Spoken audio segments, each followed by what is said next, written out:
Welcome back to our channel. నేను మీ కావ్య.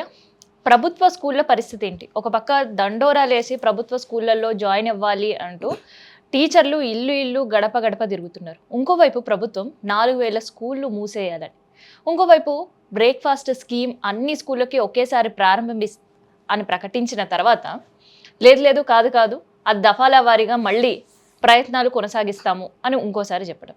ప్రభుత్వ స్కూళ్ళ పరిస్థితి ఎట్లా ఉంది అనేది మాట్లాడదాం. ఎందుకంటే ప్రజెంట్ మనతోటి సంధ్యకు ఉన్నారు. సో సంధ్యక మీతోటి ఎందుకు మాట్లాడాల్సిందంటే గ్రౌండ్ రియాలిటీ స్కూల్ ఏందో కూడా చాలా సందర్భాల్లో మీరు వెళ్ళారు, చూశారు. సో ఏంటి ప్రభుత్వ నిర్ణయం ఏంటి? ఇది చాలా షాకింగ్ నిర్ణయం. ఈయన బెంగళూరు పోయి ఆ హిందూ పేపర్ వాళ్ళు కండక్ట్ చేసినటువంటి దాంట్లో అక్కడ పోయి ఎందుకు ప్రకటించినాడు? అంత అవసరం ఏమొచ్చింది? 27,000 స్కూళ్ళు ఉంటే 4,000 స్కూళ్ళని మాత్రమే ఉంచుతున్నట్లుగా, మిగతా 23,000 స్కూళ్ళని మూసివేస్తున్నట్లుగా ప్రకటించడం జరిగింది.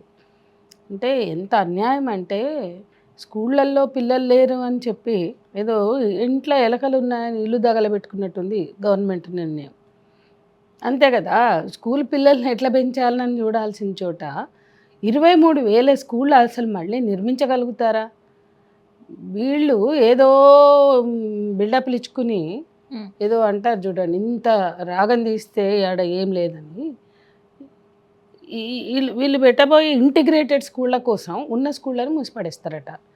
ఈ సంవత్సరం రావు ఇంటిగ్రేటెడ్ స్కూళ్ళు, వచ్చే ఏడాది కూడా వస్తాయో లేదో తెలియదు. వాటికి చాలా హై ఎస్టిమేటెడ్ బడ్జెట్ తోటి వాటిని తెస్తున్నారు. ప్రతి ఇంటిగ్రేటెడ్ స్కూల్ దాదాపు 22 కోట్ల రూపాయలు. అదే 22 కోట్లు ప్రతి స్కూల్ మీరు తీసుకుపోయే అంటే చెప్పడానికి మస్తుగా ఉంటుంది. అంటే ప్రైవేట్ స్కూళ్ళకి ధీటుగా మేము కార్పొరేట్ స్కూళ్ళకి ధీటుగా, ప్రైవేట్ కూడా కాదు కార్పొరేట్ స్కూళ్ళకి ధీటుగా మేము ప్రభుత్వ పాఠశాలలు నిర్మిస్తున్నాం. ఇంటిగ్రేటెడ్ స్కూళ్ళు అన్నీ ఒక దగ్గరే ఉండాలా, అన్ని ఫెసిలిటీలు ఉండాలా, అప్ టు ద మార్క్ ఉండాలా. 22 కోట్లు బాగుంది. అసలు మీ దగ్గర బడ్జెటే ఉండదు. ఏ దానికి అడిగినా అసలు పాపం రిటైర్ అయిన వాళ్ళ పైసలు వస్తలేవు, పెన్షన్లు వస్తలేవు.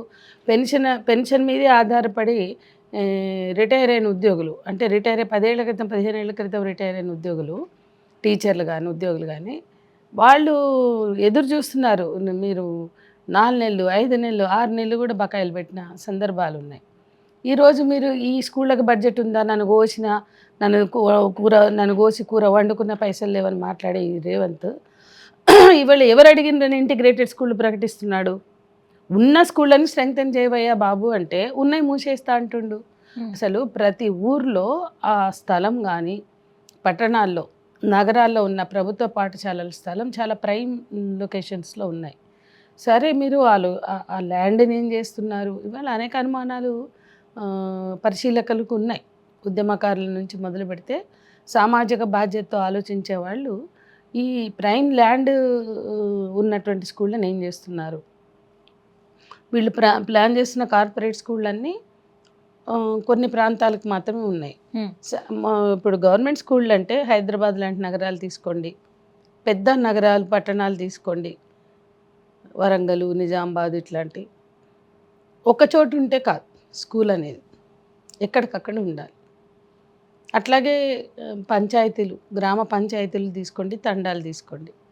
తండాలకు దగ్గర ఉండే పంచాయతీల్లో స్కూళ్ళు ఉండాలి, లేదా తండాల్లో ఉండాలి, లేదా పంచాయతీల్లో ఉండాలి. ఏది ఎలిమెంటరీ స్కూల్స్, ప్రైమరీ స్కూల్స్. ఎప్పుడైతే కింద ఎట్ సోర్స్ అంటే గ్రామ స్థాయిలో కానీ పంచాయతీ తండాల స్థాయిలో ఉన్న పిల్లలు బడికి వెళ్తారో వాళ్ళే పై క్లాసులకు వస్తారు. నువ్వు అక్కడ లేకుండా నువ్వు ఇంటిగ్రేటెడ్ స్కూల్ అయితే అన్ని చోట్ల పెట్టలేవు కదా. మండలానికి ఒకటి, అంతేనా? మరి మండలానికి ఒకటి పెడితే మండలం కింద ఉన్న స్కూళ్ళన్నీ తీసేస్తే ఈ పిల్లలు మండల కేంద్రంకి వస్తారా? ఎట్లా వస్తారు? రెండవది, ఆ ఉన్న స్కూళ్ళల్లో కూడా బస్సులు పెట్టి పికప్ చేసి డ్రాప్ చేస్తారట. అంటే 23 స్కూళ్ళు ఎత్తివేయడానికి 4,000 స్కూళ్ళు ఎంత గొప్పగా ఉండబోతాయో చెప్తున్నారు. పిల్లల్ని పికప్ అండ్ డ్రాప్ చేస్తామని, క్వాలిటీ ఎడ్యుకేషన్ ఇస్తామని.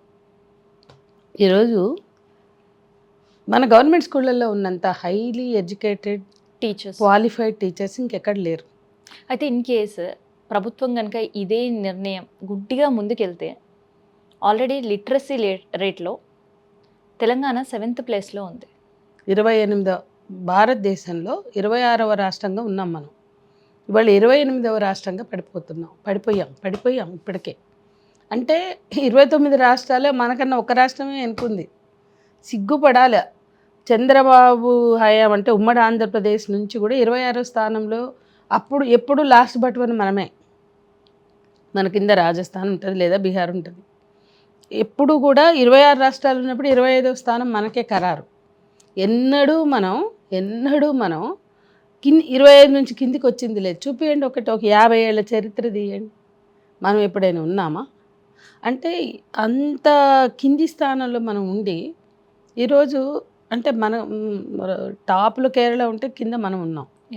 ఇంత వ్యత్యాసం ఎందుకుంది? ఎందుకంటే మనం మద్యం దుకాణాలకి, సారా వ్యాపారానికి, వీటన్నిటికీ సిండికేట్లకి భూములు, వ్యాపారాలు అప్పచెప్పడానికి ఉన్న ఇంట్రెస్ట్ ప్రాథమిక విద్య మీద చూపించలేదు, ప్రభుత్వ విద్య మీద చూపించలేదు. ప్రభుత్వ విద్య వైద్యం ఎప్పుడూ కూడా అంటే యూజర్ ఛార్జీలు, అంటే ఫీజు రియంబర్స్మెంట్ ఇవన్నీ పెట్టినప్పుడు కూడా, అంటే యూజర్ ఛార్జీలు వైద్యంలో, ఫీజు రియంబర్స్మెంట్ కాలేజీల్లో పెట్టినప్పుడు కూడా ప్రభుత్వం దగ్గర ఒక చర్చ వచ్చింది. అసలు ప్రాథమిక విద్యను పక్కన పెట్టి ఇవన్నీ మీరు తీసుకొస్తున్నారు అంటే ప్రాథమిక విద్యని చాలా గొప్పగా ముందుకు తీసుకొచ్చినప్పుడు వాళ్ళు పై స్థాయి ఎడ్యుకేషన్ ఏదైతే ఉందో, ఉన్నత విద్య, అట్లాగే ఇంటర్మీడియట్ విద్య లేదా ఉన్నత విద్య, దాన్ని ఎట్లా బలోపేతం చేయాలి అని ఫీజు రియంబర్స్మెంట్ తెచ్చి ప్రతి వాళ్ళకి ఇంజనీరింగ్ కాలేజ్ అంటే ప్రతిదీ వ్యాపార దృష్ట్యా ఎవరు చేసినా కూడా వ్యాపార దృక్కోణమే. నువ్వు ప్రాథమిక విద్యను బలపరచకుండా ఆ రోజు ఫీజు రియంబర్స్మెంట్లు పెట్టి అన్ని ఇంజనీరింగ్ కాలేజీలు ఇబ్బడి ముబ్బడిగా పెంచారు. ఇబ్బడి ముబ్బడిగా వాటిని పెంచి అందరూ ఇంజనీరింగ్ చదువుకోవచ్చని తీసుకొచ్చారు. కానీ ప్రాథమిక విద్యని ఈ 30 ఏళ్ల ప్రణాళికలు చూస్తే బలోపేతం చేసింది ఎక్కడ? అయితే ఇక్కడ ఆక్నూరు మురళి సిఫారసు గురించి మనం మాట్లాడుకోవాలి. ఒక సిఫారసు చేశారు ప్రభుత్వానికి. ఏదైతే ఇవాళ ప్రైమరీ స్కూల్స్ అన్నీ తెచ్చి మళ్ళీ ప్రభుత్వ స్కూళ్ళలో స్టార్ట్ చేయడం, ఈ ఏడాది నుంచి ఎల్కేజీ యూకేజీ సేమ్ హ్యాస్టీజ్ ఆ సిఫారసుకి ప్రభుత్వం తీరుకి కంప్లీట్గా క్లోజ్ చెయ్యాలి అనే ప్రభుత్వ ఆలోచనలకి ఏమైనా సంబంధం ఉందా? అంటే ఇప్పుడు ఆకునూరు మురళి గారు చాలా ప్రభుత్వ పాఠశాలలు స్ట్రెంగ్త్ లేవు కాబట్టి వాటిని చర్చకు తీసుకొచ్చారు. అంటే అక్కడ క్వాలిఫైడ్ టీచర్స్ ఉన్నారు. ఆ టీచర్లు వాళ్ళ ఎనర్జీస్ కానీ వాళ్ళ జీతాలు ముఖ్యంగా చాలా ఎక్కువ. టీచర్లకు ఇచ్చే జీతాలు చూస్తే యావరేజ్గా 1 lakh అబవ్ ఉన్నాయి. అవును, సీనియర్స్ అయితే 2 lakhs. సో అంత ఎక్స్పెండిచర్ అక్కడ ఇన్వాల్వ్ అయినప్పుడు దానికి తగిన సంఖ్యలో విద్య అనేది బోధించట్లా. ఈ గ్యాప్స్ని డిస్కషన్ చేశారు. దీనికి పరిష్కారం మూసివేతైతే కాదు. ఇప్పుడు ఇంటిగ్రేటెడ్ స్కూల్ అనే విజన్ మీకు ఉండొచ్చు. మీ విజను అసలు గ్రామీణ స్థాయిలో స్కూళ్ళు లేకుండా బడులు మూసేయడమా? మీ విజను ఉన్నత విద్య కోసం కానీ లేదా ఇంటిగ్రేటెడ్ సమగ్ర విద్యా విధానం తీసుకురావాలని మీకు ఉంది, తీసుకురండి. కానీ ఉన్న సిస్టమ్ని నాశనం చేయడం కాదు కదా. దానికి ఉన్న వ్యవస్థను కూల్చేసి మీరు ఎప్పుడో తెస్తామనే విద్యా వ్యవస్థ మీద ఏదో మబ్బులు వచ్చి నేను ముంత ఒలకబోసుకున్నట్టు ఉంటుంది. సేమ్ ఆకాశంలోకి చూసి మబ్బులు వచ్చింది కదా అని ఉన్న ముంతలో నీళ్ళు ఉలకబోసిండంట ఎవడో, అట్లా ఉంది. ఇప్పుడు మీరు తెచ్చే ఇంటిగ్రేటెడ్ స్కూళ్ళ కోసం ఈవిడ బంద్ పెడితే పోరాలు ఈ గ్యాప్ ఎక్కడ పోవాలా? ఏ స్కూల్కి వెళ్ళాలా? అంటే మీరు ప్రైవేట్ స్కూళ్ళని బలోపేతం చేయదలుచుకున్నారా? ఇది గతం నుంచి కూడా ఉంది. అదే నేను చెప్తున్నాను కదా. ఇప్పుడు ఇంజనీరింగ్ కాలేజీలు ఫీజు రియంబర్స్మెంట్లను పెట్టి ఫీజు రియంబర్స్మెంట్లను తెచ్చి ఇంజనీరింగ్ కాలేజీలని బలోపేతం చేశారు. ఆ రోజు ఎన్ని వచ్చినాయి? కోళ్ళ ఫారాలు తీసేసి ఇంజనీరింగ్ కాలేజీలో పెట్టిండ్రు. అన్ని రకాలోడు, సారా వ్యాపారం చేసేటోడు, మద్యం వ్యాపారం చేసేటోడు కూడా ఆ మిగులు డబ్బులు తెచ్చి కాలేజీల్లో పెట్టిండు. Real estate mafia, land mafia కూడా చూస్తున్నాం కదా. రియల్ ఎస్టేట్ మాఫియాలు, ల్యాండ్ మాఫియాలు కాలేజీలు పెట్టి వ్యాపారాలు చేస్తారు. తర్వాత రాజకీయాల్లోకి వస్తారు. మాకు ఇన్ని వేల కోట్లు ఉన్నాయి, అన్ని వేల కోట్లు ఉన్నాయని ఫోజులు కొట్టుకుంటూ సమాజాన్ని భ్రష్టు పట్టించేటువంటి పాత్ర ఈ రాష్ట్రంలో పోషిస్తున్నారు. వాళ్ళే ల్యాండ్ మాఫియా, వాళ్ళే రియల్ ఎస్టేట్ మాఫియా, వాళ్ళే మద్యం మాఫియా, లేదా వాళ్ళే ఎడ్యుకేషన్ మాఫియా, వాళ్ళే రాజకీయ నాయకులు. ఈ దౌర్భాగ్యం నుంచి బయటకు తీసుకురావడానికి ఒక విజన్ ఉండాలి. ఈ విద్యా వ్యవస్థ ఎవరి చేతుల్లో ఏ కోరలో నలిగిపోతుంది అనేది రేవంత్ రెడ్డి గారికి ఆ విజన్ ఉండాలి కదా. అసలు ఆ విజన్ ఎక్కడ కనిపిస్తలేదు నాకు. అయితే ఇక్కడ ఇంటర్మీడియట్ని కూడా ప్రభుత్వ స్కూల్లోనే ఉండాలి, ఇంటర్మీడియట్ బోర్డు తొలగించాలనేది కూడా ఆకునూరు మురళి గారి సిఫారసు. తర్వాత అది తీసేయొద్దు, తీసేస్తారు, ఇది బాగా ఒక చర్చ జరిగింది. End of the day private కాలేజీల ఒత్తిళ్ళకి తలొగ్గే ప్రభుత్వం ఆ నిర్ణయం వెనక్కి తీసుకుంది అనుకోవచ్చు. అంటే నేనేమంటున్నా అంటే ఇంటర్ కూడా కలిపి స్కూళ్ళని పెట్టండి. మీరు పెట్టే స్కూళ్ళల్లో ఉన్నవి ఏవి కూడా తీసేయకూడదు. గవర్నమెంట్ ప్రభుత్వ ఆధీనంలో నడుస్తున్న బడులు మూసేయద్దు, తీసేయద్దు. ప్రభుత్వ ఆధీనంలో ఉన్న ఇంటర్మీడియట్ కాలేజీలు ఇవాళ ప్రభుత్వ జూనియర్ కాలేజీలు ఏవి కొత్తగా రాలేదు. అంటే ఒక 15-20 ఏళ్ళుగా ఈవెన్ తెలంగాణ ప్రభుత్వం వచ్చినా కూడా ఒక్క ప్రభుత్వ జూనియర్ కాలేజ్ రాలేదు, ఒక్క ప్రభుత్వ డిగ్రీ కాలేజ్ రాలేదు. ఇది తెలంగాణ పోరాడి సాధించుకున్న తెలంగాణ రాష్ట్రంలో కూడా పాతవే నడుస్తున్నాయి, అవే మూసేస్తున్నారు. అక్కడొకటి మూసేస్తున్నారు. ఇప్పుడు ప్రభుత్వమే నిర్ణయం తీసుకుని టోకుగా మొత్తానికే గుండుగుత్తగా అన్నీ మూసి పడేస్తామంటే అసలు ఆ స్థానంలో విద్య ఎట్లా బోధిస్తారు పేద పిల్లలకి? అంటే వెరసి మనకు అర్థమయ్యేది అంటే పేద పిల్లలకి పైసలు ఉన్నోనికి ఏం ఫరక్ పడదు. వాడు ఎట్లాగో గవర్నమెంట్ స్కూల్కి, గవర్నమెంట్ కాలేజీకి పిల్లని పంపరు. ఉన్నదల్లా పేద విద్యార్థులకి ఎట్లా అనేది. ఇప్పుడున్న ఇంటర్మీడియట్ కాలేజీలు ఈరోజు హై స్కూల్కి హైయర్ ఎడ్యుకేషన్కి మధ్య వారధిగా ఉన్నాయి మన జూనియర్ కాలేజీలే. ఇప్పటి వరకు పనిచేస్తున్న జూనియర్ కాలేజీలే. ఎక్స్పెండిచర్ ముందు పెట్టుకుని ఎంత ఫాయిదా అనేది చూస్తున్నారు, కానీ వాటిని మీరు కన్వర్ట్ చేయండి. ఇప్పుడు చాలా పెద్ద క్యాంపస్లలో ఉన్నాయి. ఈ గవర్నమెంట్ జూనియర్ కాలేజీలో కూడా గ్రౌండ్స్ ఉన్నాయి, చాలా పెద్ద ప్లేస్లు ఉన్నాయి. మీరు కట్టదలుచుకుంటే అందులో హై స్కూలు, కాలేజీ ఒక పక్క నుంచి కట్టకరండి. ఇప్పుడు ఉన్న బిల్డింగుల్లో కాలేజీలు నడుస్తాయి, విశాలమైన గ్రౌండ్స్ ఉన్నాయి. ఏ గవర్నమెంట్ జూనియర్ కాలేజ్ అయినా. కార్పొరేట్ కాలేజీలాగా అపార్ట్మెంట్లలో లేవు కదా, ప్రైవేట్ కాలేజీల్లో లాగా అపార్ట్మెంట్లలో లేవు కదా గవర్నమెంట్ కాలేజీలు ఏవి, అవునా? మీరు కట్టదలుచుకుంటే అక్కడ కట్టండి. ఇప్పుడు ఈ పిల్లలు చదువుకుంటున్న పిల్లలు పక్కన మీరు నిర్మాణాలు చేస్తుంటే వద్దంటారా? మీరు ఆలోచించండి. నిజంగా చేయదలుచుకుంటే ఈ ప్రెమిసెస్లలో ఇంకా మంచి బిల్డింగులు కట్టి ఇంకా మంచి స్కూళ్ళని నిర్మిస్తే ఎవరికి అభ్యంతరం లేదు. అది ప్రాక్టికల్గా అసాధ్యం అనేది కాదు. ఉన్న ఎగ్జిస్టింగ్ సిస్టమ్ని కంటిన్యూ చేస్తూ పిల్లల్ని పెద్ద ఎత్తున ఆక్యుపెన్సీని పెంచాలి. నిజానికి ఊర్లలో సర్పంచులు, టీచర్లు కూడుకుని పిల్లల్ని గవర్నమెంట్ స్కూళ్ళకి తీసుకురావడానికి ఎంత కష్టపడతారో నాకు తెలుసు. మా ఫ్యామిలీలో నా ఫస్ట్ కజిన్స్ అంతా మంచిర్యాలలో టీచర్స్, అంటే లక్షపేట, మంచిర్యాల. నా ఫ్యామిలీ, నా మొత్తం ఫ్యామిలీలో మేమే హైదరాబాద్లో ఉన్నాం. మా పెద్దనాన్న పిల్లలు, మా ముగ్గురు మేనత్తల పిల్లలు అందరు టీచర్లే. వాళ్ళైతే నేను సమ్మర్ హాలిడేస్ వస్తే వాళ్ళు ఎంత కష్టపడతారో నేను చూస్తున్నా. చుట్టూ తిరిగి ఆటోలలో ఎండాకాలం ఏప్రిల్లో మొదలు పెడతారు. స్కూల్ ఓపెన్ అయితే కదా జూన్లో, ఏప్రిల్ మేలలో కూడా పిల్లల్ని తీసుకురావడానికి ఇంటింటికి వెళ్ళి వాళ్ళకి నచ్చజెప్పి స్కూల్ డ్రాప్ అవుట్స్ కాకుండా, అంటే ఇప్పుడు చదివే వాళ్ళు ఎక్కడ డ్రాప్ అవుట్స్ అవుతారు, 9th వాళ్ళు ఎక్కడ డ్రాప్ అవుతారో ఆ డ్రాప్ అవుట్స్ని వీళ్ళు వెళ్ళి మోటివేట్ చేసి మళ్ళీ స్కూల్కి తీసుకురావడానికి బ్యాక్ టు స్కూల్. చాలామంది బ్యాక్ టు హోమ్ అవుతారు. టాయిలెట్స్ లేక, ఆడపిల్లలు అయితే టాయిలెట్స్ లేక, ట్రాన్స్పోర్ట్ లేక వాళ్ళు బ్యాక్ టు హోమ్ అవుతున్నారు. కానీ వాళ్ళని బ్యాక్ టు స్కూల్ తేవడానికి చాలా ప్రయత్నాలు చేస్తున్నారు. గవర్నమెంట్ కూడా అక్కడక్కడ పెడుతోంది. కానీ ఒక పక్కన స్కూళ్ళల్లో చేరండి, గవర్నమెంట్ స్కూళ్ళని బలోపేతం చేయండి, గవర్నమెంట్ స్కూళ్ళల్లో విద్యను అభ్యసించండి, ఇన్ని మాట్లాడతారు. మీరు ఎందుకు మూసేస్తున్నారు? అది ఇక్కడ దానికి భిన్నమైన స్పిరిట్తో మీరు వ్యవహరిస్తున్నారు.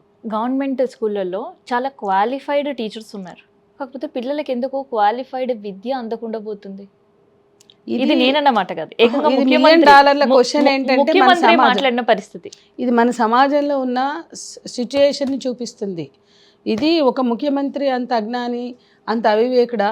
ఆ ప్రశ్నకు సమాధానం తెలియదా? ఎందుకంటే ప్రైవేట్ ఎడ్యుకేషన్ అనేది ఒక నమూనా. పిల్లలకి స్కూల్ చదువులు రుద్దడం, వాళ్ళకి అదొక నమూనా. ప్రైవేట్ స్కూల్ విద్య అనేది ఒక నమూనా. ఆ నమూనా ప్రభుత్వ విద్యలో లేదు. మీకేం తేడా ఉందండి? మీరే చెప్పారు, అందరికీ తెలిసిన వాస్తవం. గవర్నమెంట్ స్కూళ్ళల్లో చాలా క్వాలిఫైడ్ టీచర్స్ ఉన్నారు, క్వాలిటీ ఆఫ్ ఎడ్యుకేషన్ లేదు. ప్రైవేట్ స్కూళ్ళల్లో చాలా లో క్వాలిఫైడ్ ఉన్నారు. 10th ఇంటర్ వాళ్ళు కూడా మీకు నర్సరీకి ఎల్కేజీకి టీచ్ చేస్తారు. ప్రీ ప్రైమరీ చెప్పేసి డిగ్రీ ఉంటే చాలు ప్రైమరీకి చెప్తారు. ఒక అప్పర్ ప్రైమరీ నుంచే వాళ్ళకి బీఎడ్ అనేది చూస్తున్నారు ప్రైవేట్లో. కొంతమంది సీనియర్ టీచర్స్ ఉంటే వాళ్ళకి బీఎడ్ లేకున్నా కూడా అవకాశం ఉంది. నేను చూస్తున్నా కదా పిల్లల స్కూల్, మన పిల్లలు వెళ్ళే స్కూళ్ళల్లో కూడా మనం పరిశీలిస్తే అర్థమవుతుంది. అంటే దాని అర్థం ఆ స్కూల్కి, ఆ ప్రైవేట్ స్కూళ్ళకి ఒక మోటివేషన్ ఉంది. వాళ్ళ మోటివేషన్ ఏంటో మనకు తెలుసు. అంటే వాళ్ళకి కాసుల పంటలు పండించుకోవడం ఒక పక్కన లక్ష్యం అయితే, ర్యాంకుల వేట కూడా మరో లక్ష్యం. అంటే వాళ్ళ ఆక్యుపెన్సీ దాని ద్వారానే పెరుగుతుంది పిల్లల. అందుకని వాళ్ళు కాసుల పంటలు పండించుకోవాలంటే, ఫీజులు రాబట్టుకోవాలంటే స్ట్రెంగ్త్ ఉండాలి, ఎక్కువ మంది స్కూలు ఆకర్షితులు అవ్వాలి. కాబట్టి వాళ్ళు అనేక రకాల ప్రయోగాలు చేస్తున్నారు. ఆ ప్రయోగాలు గవర్నమెంట్ ఎందుకు చేయదు? అటువంటి ప్రయోగాలన్నీ మేము కూడా క్వాలిటీ ఎడ్యుకేషన్ ఇస్తాం. మేము కూడా ఇప్పుడు మన రెసిడెన్షియల్ కాలేజీలు ఉన్నాయి, స్కూళ్ళు కాలేజీలు. అవును. ఏపీ అంతకుముందు ఏపీ రెసిడెన్షియల్, ఇప్పుడు టీఎస్ రెసిడెన్షియల్ ఉన్నాయి కదా. వాటిల్లో ప్రైవేట్ కాలేజీలు స్కూళ్ళల్లో ఉన్నంత క్వాలిటీ ఉంది. అవి అట్లా నమూనా డిజైన్ చేశారు. మన రెసిడెన్షియల్ స్కూల్ తర్వాత ట్యూషన్స్ పెట్టి వాళ్ళు కూడా చాలా ప్రైవేట్కి ధీటుగా చెప్తున్నారు. కానీ గవర్నమెంట్ స్కూల్లో అట్లా లేవు. సో అక్కడ ఒక ఫ్రీడమ్. గవర్నమెంట్ స్కూళ్ళల్లో పనిచేసే టీచర్లు చిట్టీల వ్యాపారాలు, రకరకమైన రియల్ ఎస్టేట్ వ్యాపారాలు, అడ్డమైన వ్యాపారాలు టీచర్లు చేస్తున్నారు చాలా చోట్ల. వాళ్ళు ఆ లీజర్ని మరో రకంగా ఉపయోగించుకుంటున్నారు, ఎంజాయ్ చేస్తున్నారు. గవర్నమెంట్ స్కూల్ అంటే కష్టపడి చెప్పక్కర్లేదు, గవర్నమెంట్ కష్టపడి పని చేయక్కర్లేదు అనే ఒక ఆలోచనకి వాళ్ళని నెట్టారు. నేనేమంటున్నా, ఇవాళ మన దేశంలో ఎంతోమంది ఐఏఎస్లు, ఎంతోమంది ఐపీఎస్లు, ఎంతోమంది బిజినెస్ మ్యాగ్నెట్స్ ఈ గవర్నమెంట్ స్కూళ్ళ నుంచే వచ్చారు. అది ఒక్కప్పటి పరిస్థితులు. అదే ఒక 20 ఏళ్ళకి ముందుకు వెళ్తే, ఒక 25 ఏళ్ళ ముందుకు వెళ్తే అదే పరిస్థితి. ఇవాళ మనం చూస్తున్న రాజకీయ నాయకులు కానీ, సీనియర్స్ సివిల్ సర్వెంట్స్ని కానీ, లేకపోతే సమాజంలో ఉన్న పెద్ద వ్యాపార వర్గాలను చూసినా వాళ్ళంతా ప్రభుత్వ పాఠశాలల నుంచే వచ్చారు. అంత క్రీమ్ వచ్చింది.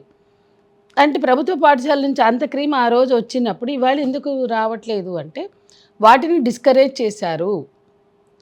అంటే వాటిని డిజైన్ చేయడంలోనే ఆ లోపం ఉంది. ఇప్పుడున్న ప్రభుత్వ పాఠశాలల ఎగ్జిస్టింగ్ పాఠశాలలు, ఇంకోవైపు దాన్ని ఆ లోపాలను అధిగమించే పరిస్థితిలో మూసేయాలనే నిర్ణయం.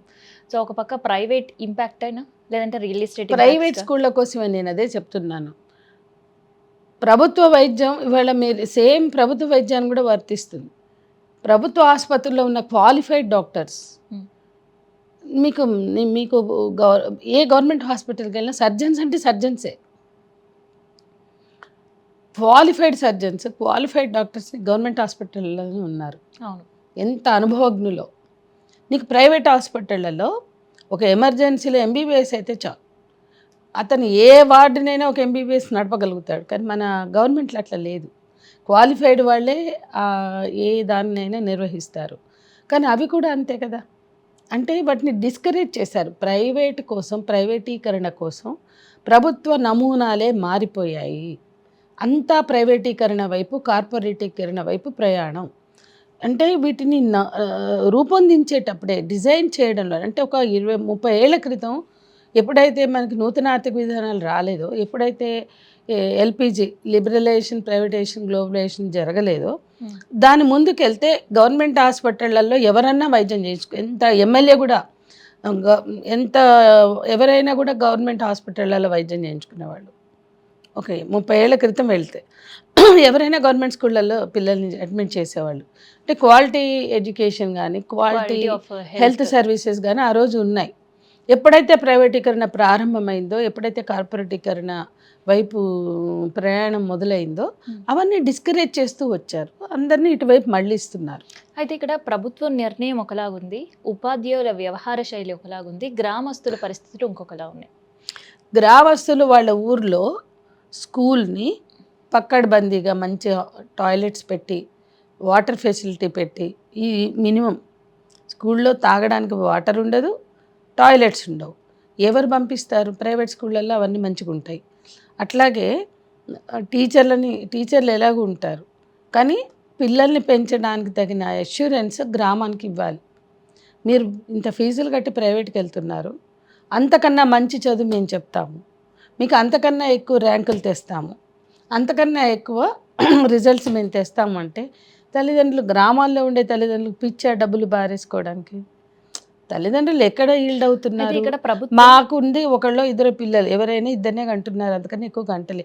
వాళ్ళకి మంచి చదువు చెప్పించాలి, మాలాగా వాళ్ళు కూలినాలు చేసుకోవద్దు, వాళ్ళు మంచి చదువు చదువుకోవాలా అనేది తల్లిదండ్రుల యాంబిషన్, తల్లిదండ్రుల ఆశలు. కాబట్టి గవర్నమెంట్ స్కూల్కి పోతే మంచి చదువు ఉండదేమో అని ప్రైవేట్కి పోతున్నారు.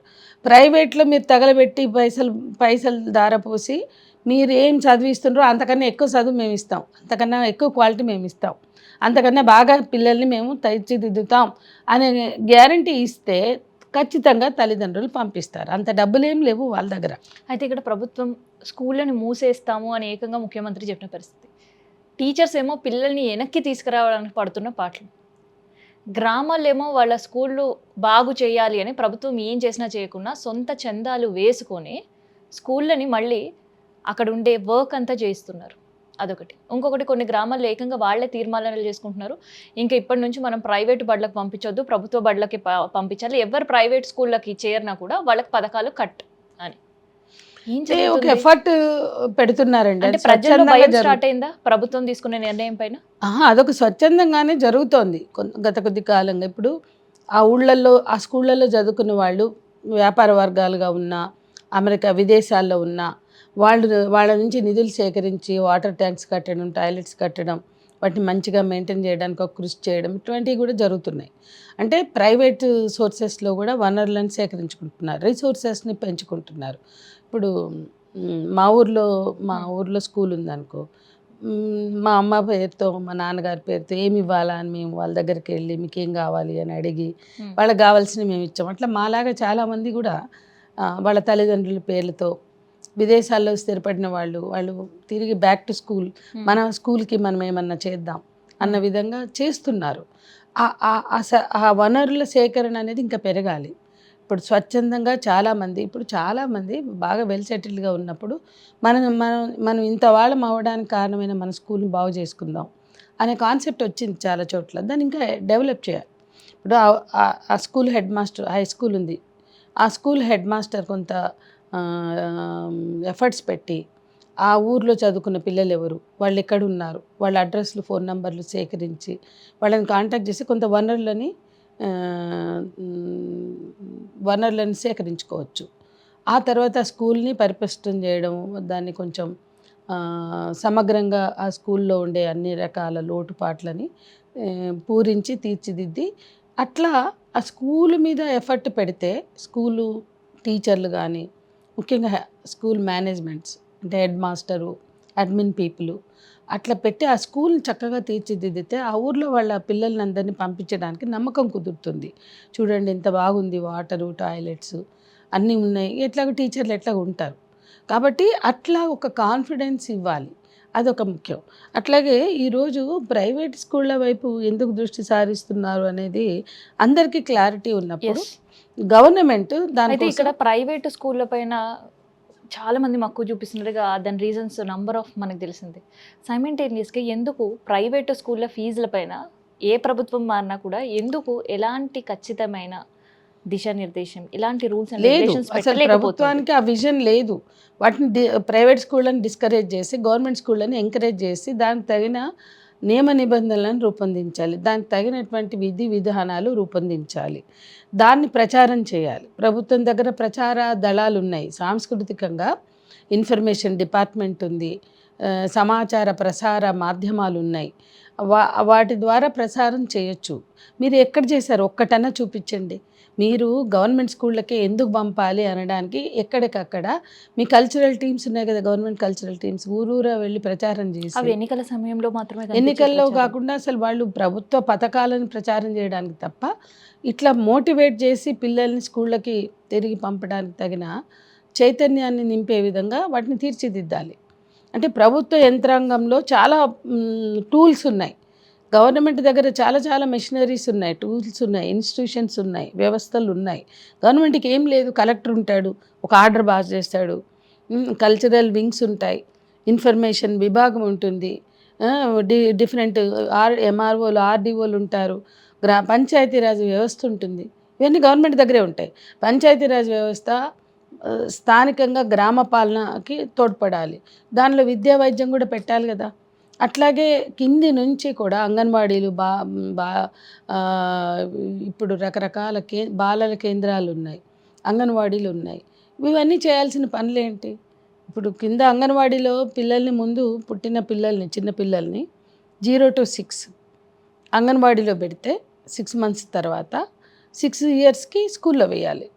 అక్కడి నుంచే లింక్ అనేది మొదలు పెట్టాలి. ఏదో ఇంటిగ్రేటెడ్ స్కూల్స్ పేరు చెప్పి ఏదో బ్రహ్మాండమైన చిత్రం చూపిస్తున్నారు కానీ ప్రాక్టికల్గా ఆచరణ లేదు. ఒక 20 ఏళ్ల క్రితం ఎట్లుండేదంటే అంగన్వాడీ నుంచి చిన్న పుట్టిన పిల్ల కానీ పిల్లవాడు కానీ ముందు అంగన్వాడీకి వెళ్ళేవాడు. అక్కడ వాళ్ళకి న్యూట్రిషన్ పడుతుంది, చైల్డ్కి కావాల్సిన న్యూట్రిషన్ అంతా 0 to 6 ఏజ్కే 6 ఏళ్ల లోపల పిల్లల్ని అంగన్వాడీ కేంద్రాల్లో వాళ్ళకి ప్రాథమికంగా చదువు చెప్తారు. అంటే ఇప్పుడు మన ప్రైవేట్ స్కూళ్ళల్లో నర్సరీ, ప్లే స్కూల్స్, ఇంకా ప్లే స్కూల్స్, నర్సరీ ఏదైతే ఉందో అది ఇప్పుడు మన అంగన్వాడీలో చెప్తున్నారు. దాన్ని స్ట్రెంగ్తన్ చేసి ఇంకా అక్కడే క్వాలిటీ చేసి ప్రైవేట్ స్కూళ్ళల్లో లక్షల రూపాయలు కట్టి నర్సరీకి ప్లే స్కూల్కి వేస్తారు కదా, దాని బదులు అంగన్వాడీల్లో వేసి అక్కడ క్వాలిటీ ఎడ్యుకేషన్కి వేయాలి. అంగన్వాడీ టీచర్లు కూడా ట్రైన్డే. అక్కడ వాళ్ళని ప్రీ ప్రైమరీ వరకు, నర్సరీ వరకు, అట్లీస్ట్ పోనీ ప్రీ ప్రైమరీ కాకపోయినా నర్సరీ వరకు, ప్రీ స్కూల్ అంటారు కదా, అక్కడి వరకు వాళ్ళని తీర్చిదిద్దాలి. ఇమీడియట్గా వాళ్ళకి ఇన్ని విద్యా వ్యవస్థలో ఎలా చేయాలనేది ప్రభుత్వం తెలియదా? లేదంటే ప్రభుత్వం దగ్గర నమూనా లేదు. నేను అదే చెప్తున్నా, ఆ డిజైన్ లేదు, ఆ నమూనా లేదు, ఆ ఎఫర్ట్ లేదు, ఆ విల్ లేదు, ఆ విష్ లేదు. అదే ప్రాబ్లం. అందుకని ఫ్లూక్గా స్టేట్మెంట్లు ఇస్తారు, మూసేస్తాం, స్ట్రెంగ్త్ లేదు కాబట్టి మూసేస్తాం. అది ఇర్రెస్పాన్సిబుల్ స్టేట్మెంట్స్ అవి. స్ట్రెంగ్త్ లేకపోతే స్ట్రెంగ్త్ పెంచుకోండి, క్వాలిటీ చేసి చూపించండి, డెమాన్స్ట్రేషన్స్ చేయండి. ఊరి వాళ్ళకి, గ్రామస్తులకి డెమాన్స్ట్రేషన్ చేసి స్ట్రెంత్ లేదనే స్టేట్మెంట్ కి దానికి భిన్నంగా దాదాపు 1,20,000 మంది స్టూడెంట్స్ స్ట్రెంత్ పెరిగింది ప్రభుత్వ స్కూళ్ళలో అని ఏకంగా ముఖ్యమంత్రి స్టేట్మెంట్ ఇచ్చిన పరిస్థితి. అవును, గత సంవత్సరం అది వాస్తవం కూడా. అంటే కంటిన్యూగా టీచర్ల సంఘాలు, టీచర్లు, సర్పంచులు, గ్రామీణ వ్యవస్థలో ఉన్న పాలనా అధికారులు వీళ్ళందరూ పెట్టారు ఎఫర్ట్స్, కలెక్టర్లు అందరూ పెట్టిన ఎఫర్ట్స్ ఫలితంగా కొంత పెరిగింది. పెరిగాక మీ విజన్ మారింది. మీకు కార్పొరేటీకరణ అవసరం, లేకపోతే ఇప్పుడు మళ్ళీ అవన్నీ కూడా ఫ్రాంచైజ్ చేయడానికో, లేదా బడా బిల్డింగులు కాంట్రాక్టర్లకు ఇచ్చి బిల్డింగులు కట్టించడానికో రకరకాల ఆలోచనలు మీకు దారి మళ్ళీని. కాబట్టి ఇవాళ మీరే స్వయంగా పూనుకుని గతంలో స్ట్రెంగ్తన్ చేస్తామని చెప్పిన వాళ్ళు, స్ట్రెంగ్త్ పెంచడానికి ఎఫర్ట్స్ పెట్టవలసిన వాళ్ళు ఇవాళ మీ దృష్టి మళ్ళింది. మీరు ఇవాళ ఈ స్కూళ్ళన్నీ బంద్ చేస్తాం, ఈ స్కూళ్ళు వేస్ట్, ఆ కొద్ది మంది పిల్లలు ఉన్న స్కూళ్ళకి ఇంత వ్యవస్థలు, ఇంత జీతాలు, అధికారులు, ఇంత పాలనా యంత్రాంగాలు అవసరం లేదు అనేటువంటి ఆలోచనకు వచ్చారు. దాన్ని మోడిఫై చేయొచ్చు. ఉన్న స్కూళ్ళని అలాగే జరుపుతూ స్ట్రెంగ్తన్ చేస్తూ మీరు కలలుగా అంటున్నటువంటి ఇంటిగ్రేటెడ్ వాళ్ళు ఏదైతే విజన్ చూస్తున్నారో వాటిని పెడితే షిఫ్ట్ ఇక్కడ నుంచి ఇక్కడికి అవుతుంది. అప్పుడు దీన్ని ఇంకో రకంగా డెవలప్ చేయొచ్చు. అది మీ దృష్టి అట్లా ఉండాలి. ఇప్పటికే 6,000 స్కూళ్ళు మూసేశారు. దాదాపు కనీసం 3,000 అయితే ఇంకా బిల్డింగులు ఉన్నాయి స్కూళ్ళు మూసేసిన. ఇమీడియట్గా మూసేసిన స్కూళ్ళు మన డిమాండ్ ఇక్కడి నుంచి వస్తుంటే ఇంకా కొత్తగా 23,000 స్కూళ్ళు మూసేస్తామని ప్రభుత్వం మాట్లాడడం అన్యాయం. ఆ ఆలోచన విరమించుకోవాలి. అట్లాగే ఇవాళ సరే ట్రాన్స్పోర్ట్ కానీ, ఇప్పుడు ఆడపిల్లలు ఉన్నారు, మీరు గాజుల రామారం ఏరియాలో చదువుకునే ఆశ చదువుకోని కళని నెరవేర్చుకోవడానికి 3 అమ్మాయిలు అత్యాచారాలు భలే బావిలో శవాలుగా తేలారు, 4 ఆడపిల్లలు. ఏంటంటే 5 కిలోమీటర్లు నడిచి వెళ్ళాలి వాళ్ళ ఊర్లోంచి. 5 కిలోమీటర్లు గవర్నమెంట్ స్కూల్కి నడిచి వెళ్ళడానికి కాలినడక ఉన్న బస్సు కూడా తీసేశారు. బస్సు ఉండేది కానీ బస్సు లేదు, తీసేశారు. రోడ్డు బాగాలేదని గవర్నమెంట్ బస్ తీసేసింది, ఆర్టీసీ. అప్పుడు ప్రైవేటు ట్రాన్స్పోర్ట్కే వాళ్ళు వెళ్ళాలి. అది దొరకక దారిలో నడిచిపోతుంటే వాళ్ళకి మేము లిఫ్ట్ ఇస్తామని చెప్పి ఒక రెడ్డి, అతను ఒకళ్ళ తర్వాత ఒకళ్ళు 4 అమ్మాయిలు రేప్ చేసి బస్సు బాయిలలో వేసిండు. ఒక అమ్మాయి మాయమైతే వెతుకుదామని బాయిలో వెతికితే 4 శవాలు దొరికింది ఆ 2 బాయిల్లో. అంటే అక్కడ అందరూ ఏమని డిస్కస్ చేశారు అంటే, ఆ పిల్లలు అట్లా శవాలుగా తేరడానికి వాడు సైకో. నేనేమంటున్నా అంటే, ఒక వ్యక్తి వైపు మనం వైఫల్యం చూస్తున్నాం, అతను సైకో అని చూస్తున్నాం, కానీ భద్రత లేని వ్యవస్థ గురించి చూడట్లా, భద్రతతో కూడిన ట్రాన్స్పోర్ట్ గురించి ఆలోచించట్లా. ఆ ఊర్లోకి బస్సు పోతే ఆ బస్సులో పోయిన పిల్లలు భద్రతగా పోయి వస్తారు కదా, ఎవడో దారిపోయిన వాడు లిఫ్ట్ ఇస్తాడని చూడరు కదా. ఫ్రీ బస్సేనా? పోనీ స్కూల్ పిల్లలకి మీరు ఫ్రీ బస్సు పెట్టండి, ముందు బస్సు వేయండి. ప్రతి ఊరికి బస్సు అయితే అవసరమే కదా. కాబట్టి ప్రభుత్వం భద్రతతో కూడినటువంటి వ్యవస్థల్ని ఏర్పాటు చేయకుండా వ్యక్తుల్ని బాధ్యుల్ని చేయడం, అంటే ఏదైనా జరిగితే, నష్టం జరిగితే, లోటు జరిగితే, ఇబ్బంది జరిగితే అట్లా చూస్తున్నారు. లేదంటే కార్పొరేట్ వైపు చూపిస్తున్నారు, ప్రైవేట్ వైపు చూపిస్తున్నారు. ప్రైవేట్గా ఎఫర్ట్ చేయని వాడంతా డ్రాప్అవుట్సేక, ఇంకా వేరే మార్గమే లేదు. కాబట్టి విద్యా వ్యవస్థని కుంటుపరచడం, 28వ స్థానానికి పడిపోయిన విద్యా వ్యవస్థని పైకి లేపాలి అంటే చేయవలసిన చర్యలు చేపట్టకుండా బడులు మూసేయడం పరిష్కారం కాదు. డన్. Thank you. ఓకే.